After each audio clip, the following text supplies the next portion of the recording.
Transitioning from incarceration back to the community, it's never easy. Finding stable employment is the greatest hurdle and often the difference between a second chance and returning to prison. Today on Conversations with Corrections, Second Chances, we're exploring how the Utah Department of Corrections and our partners are bridging that gap, turning potential into productivity and ensuring safer communities for everyone. Hello, I'm Richard Pyatt. Our guests on Conversations with Corrections today are Katie Christensen, UDC's Workforce Development and Partnerships Manager, and Preston Cochran, CEO of the Other Side Village, which provides permanent supportive housing for people who have experienced chronic homelessness or other long-term challenges. So first is by way of a little bit of background. Preston, can you tell us a little bit about the Other Side Village, what it does, and how you got involved with them? The Other Side Village is affiliated with the Other Side Foundation, which includes the Other Side Academy. And the Other Side Academy is a program for individuals who've been incarcerated for many years of their life. And been around about 10 years. There's a campus in Salt Lake and a campus in Denver. Serves about 150 students that commit to a 2.5-year or more program. The Other Side Village started about 4 years ago as an offshoot of the Academy, focused on individuals who are chronically homeless, who had mental health challenges and other medical needs that the Academy wasn't equipped to handle. And so that was the evolution or genesis of the Other Side Village. And the difference is the Other Side Village is a permanent supportive housing community for individuals who have experienced chronic homelessness. And we've been open for 1.5 years, the village has, and right now we're taking people right off the street and stabilizing them and then giving them a new way of life. So the village is relatively new. It's a place for people to live, but people may recognize the Other Side Academy for the moving company and then the donuts. Correct. So our model is where we have social enterprise businesses where students work and learn vocational skills that they can then go out and be productive citizens in society. Whereas the village, individuals, we have other social enterprises aside from a moving company, the Other Side Donuts, the Other Side Foods, and a few others that it's really the incubator for vocational training.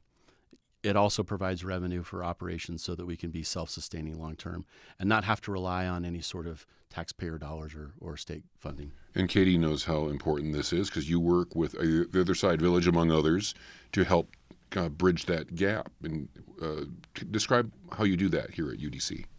Yeah, definitely. And I work closely with Preston. We have the same goals.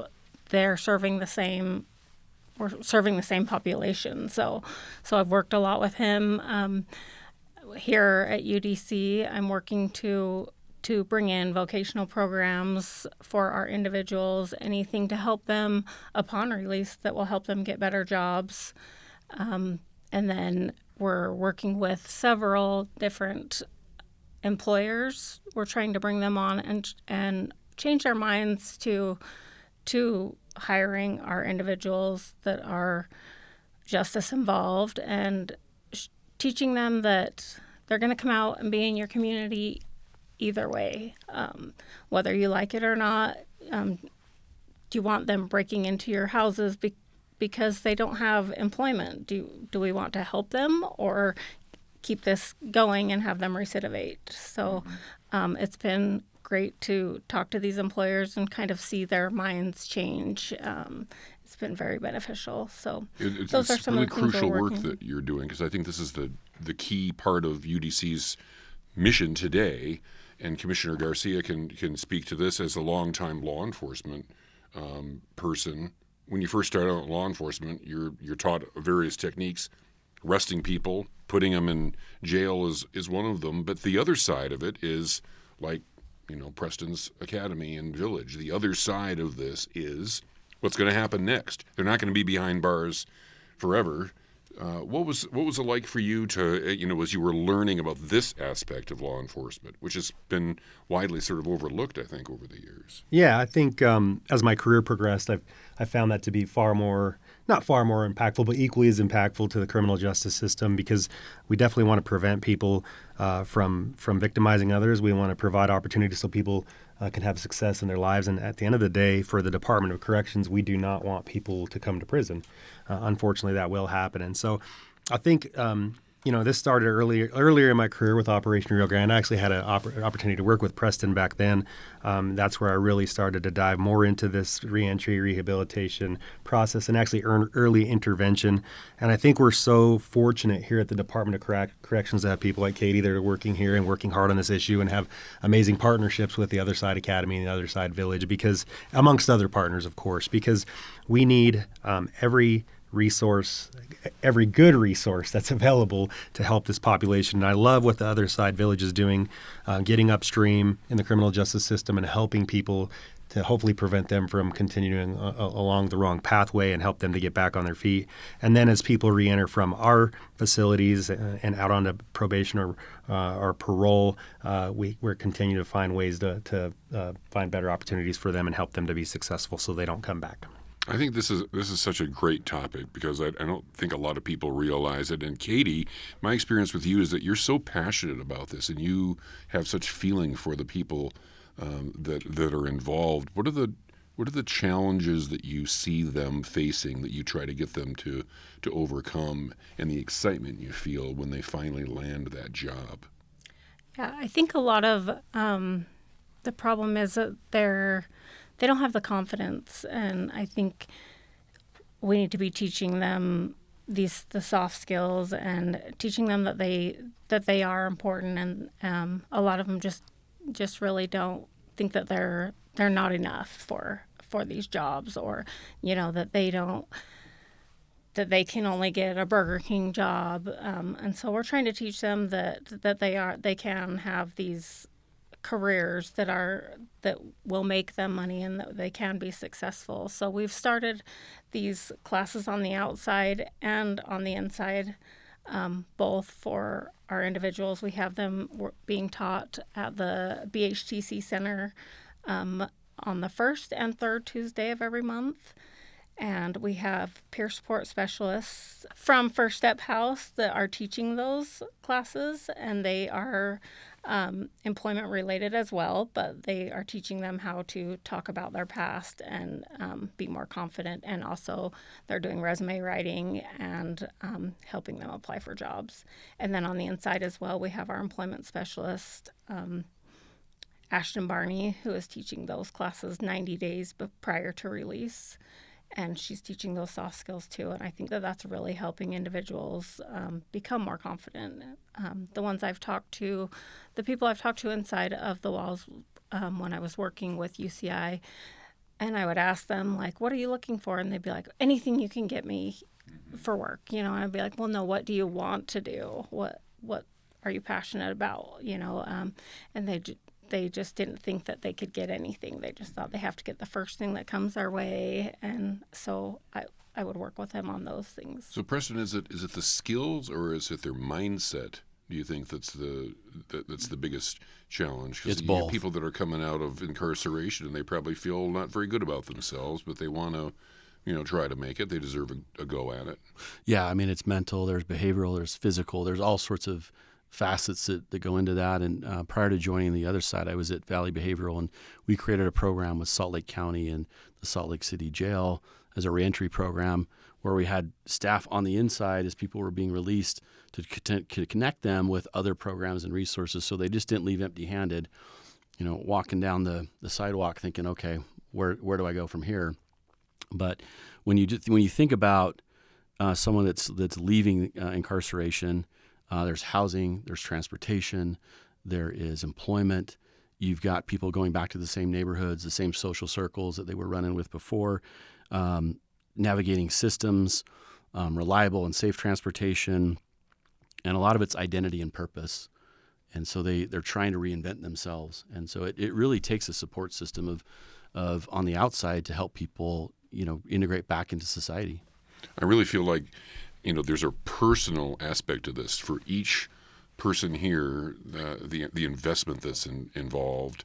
Katie, I know you feel it personally, and I know that Commissioner Garcia, you feel it personally too, because the direction that the department is going seems to be really, really focused on this. Is this something, a conscious decision that you made, or was it something that that came about over time? Just you're feeling that it was maybe the right thing to do? Well, I think as you travel the country, you find that most correctional agencies, they speak about reentry and they understand the importance of it. But just like everything we do, we when we think something's important, we invest in it. And so that's really what former executive director Brian Redd and myself and many others in our team really, we did make a conscious decision that we needed to continue to invest in it and double down or even triple down on our efforts related to reentry, because we know 95% of that population, it's a number I say all the time, will return to our communities. And like Katie mentioned, we want them to be successful. We do not want them to come back to prison. We have a capacity issue, and we think that that is the way that we can impact our capacity challenges and impact people's lives in a positive way. Well, when you run an organization like this, it's easy to get distracted. There's a million distractions, and none of them have to do with positively rehabilitating people or giving people a second chances responding to, to real events that are happening in people's lives out at our facilities. Katie, tell us a little bit about the concept of the Hive, what that is, and how that fits in. Yeah, we had our symposium back in April, and we kind of kicked it off there and talked about it.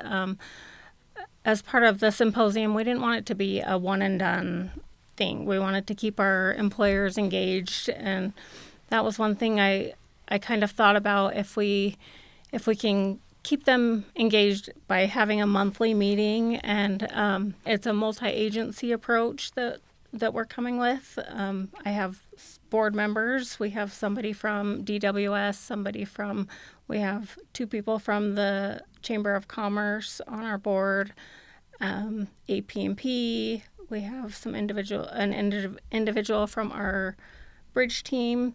And so we have people from all around it's kind of a one-stop shop for the employers, people that are already maybe justice involved employers. And you then said this is the group, we call them the second chance employers.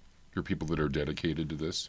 Yeah, and maybe people that are interested, maybe want it, because I hear too much about people want to be second chance employer, but they don't know how. They don't know how to get involved, or they want to know more about it. So we definitely want them to come join and learn more about it. They can hear from other employers in this meeting. We can have discussions, and if they have questions. And every month we're planning next time to have DWS talk about the incentives employers have. There is a lot of incentives that they don't realize.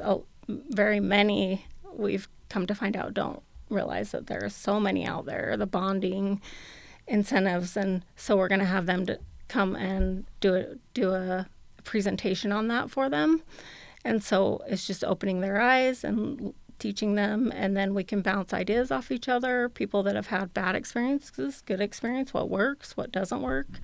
And so we had our first kickoff meeting last week, and it went really, really well. I got a lot of positive feedback from the employers, and so we're really looking forward to this. So, is this something, Preston, that the other side is involved in, and how what services are there available through you? Yeah, we're involved as a partner. We see ourselves as really a collaborator, a community convener, and connecting with other employers. Dave DeRocher, who's the executive director and a founding member of the Other Side Academy, his team has done an amazing job working with employers, many large employers here in Utah, to help connect graduates who are leaving and getting ready to leave the Other Side Academy to find full-time employment. And they vet employers and make sure it's a good fit for that individual and whatever skills they might have. But these employers are calling, we want more of your people. They're some of the best employees we have. They're dedicated. They know how to work. They're committed. We can give them, tough jobs and they'll do it. And so these are employers who, well-respected employers. And for us, on the Other Side Village side, we've got individuals who are dealing with mental health. And so employers that understand that during a work day, someone might have an episode, and how do they deal with that?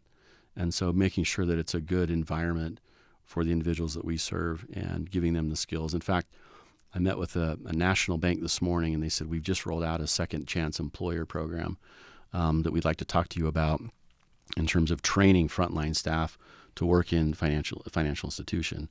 which for many, background checks are hard, and most people Expensive. can't, and expensive, and so a lot of employers in that space may not be willing to do that. But I think we're seeing more and more of that. So we're seeing that maybe employing someone that is in this situation, that's previously incarcerated, is good business.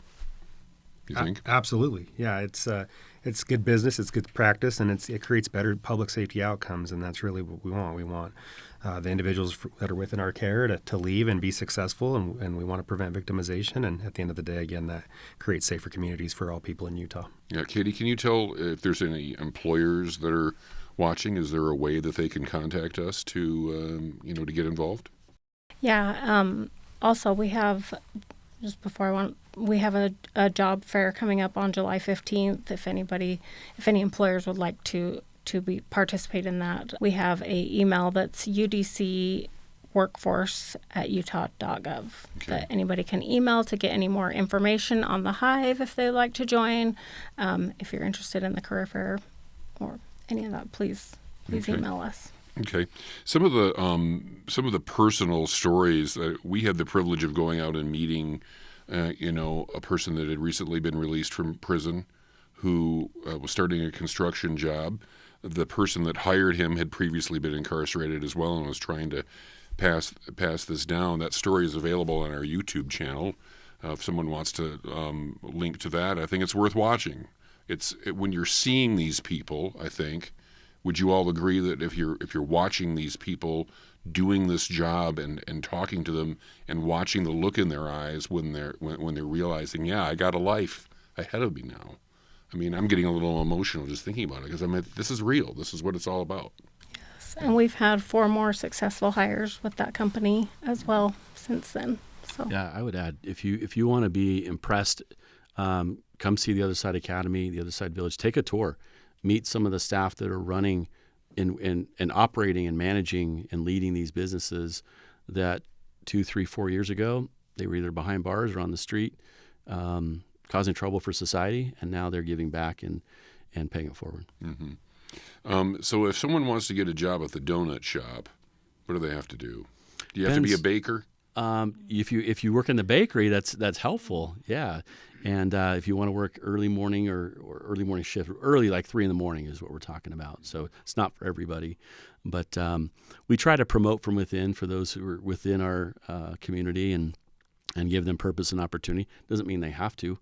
If we can connect them with other employers, which we've done with UDC and the initiative that we're talking about today, how do we connect those individuals with the right employers and give them an opportunity to make a fair wage and ultimately thrive and become a productive member of society? Just to kind of wrap things up, Commissioner Garcia, you've been talking about, this is just one aspect of kind of our pillars. We've got, the education that we provide as well. All this kind of goes together. How much would you say at the prison we're focused on? We have our safety and security elements and, sort of the mechanics of running, a facility out there. But then we've got these other programs that are designed to kind of answer the question of what's next. How do you balance those as someone that's in charge of everything? Yeah, I mean, it's incredibly important that we do balance those because they're equally important. And I would say everything that we do is gearing us up to be the best in the nation at Reentry. And what I mean by that is, you start with hiring the people that we were missing and ensuring that we can have core staffing so our people can understand the population that they're working with and they actually care about their success and they can understand when they're having a good day or a bad day and connect them to the right resources when they're in one of our facilities. And then you move on to tiered housing and privileges, which we've recently completed the reset. And I just want to give a shout out to all our people that were involved in that because it was a heavy lift over a month, but it was necessary because now we are actually creating safe spaces for people where they don't have to worry about being exposed to drugs that are being brought in the facility or victimized or bullied. Now they can wake up every day with the intention of changing their lives and transforming their lives and the opportunities that are ahead of them. And so that's a huge part of Reentry. And then you start to talk about our transformation of technology and OTRAC modernization and the importance of conducting frequent assessments of people and understanding their needs at that time of their life and then ensuring that we are actually managing their case and connecting the resources. So I hope our department sees why we make these changes, why we're making these big shifts and these moves. And I want our entire department to know that every single person that works here makes a difference in somebody's lives. And all it takes is for each of us to care about the individuals that we are in our facilities, and then care about our mission, our vision, and our values, and care about public safety. And we're going to continue to be an excellent organization. Oh, that sounds good. Okay, we're really transforming lives when we talk about this kind of work and moving forward. It's exciting to see what's ahead. And I want to thank all of you for joining us on Conversations with Corrections, and thank you for joining us too. Check out that story that I referred to on our YouTube channel about second chances and the employer who's giving a lot of people some second chances. For now, that's Conversations with Corrections as we continue to work together, transform lives, and protect communities. See you next time. This has been Conversations with Corrections from the Utah Department of Corrections. These podcasts are available on the UDC YouTube page or wherever you listen to your favorite podcasts. Suggestions for a future topic can be sent to udccommunications@utah.gov. Thank you for joining us.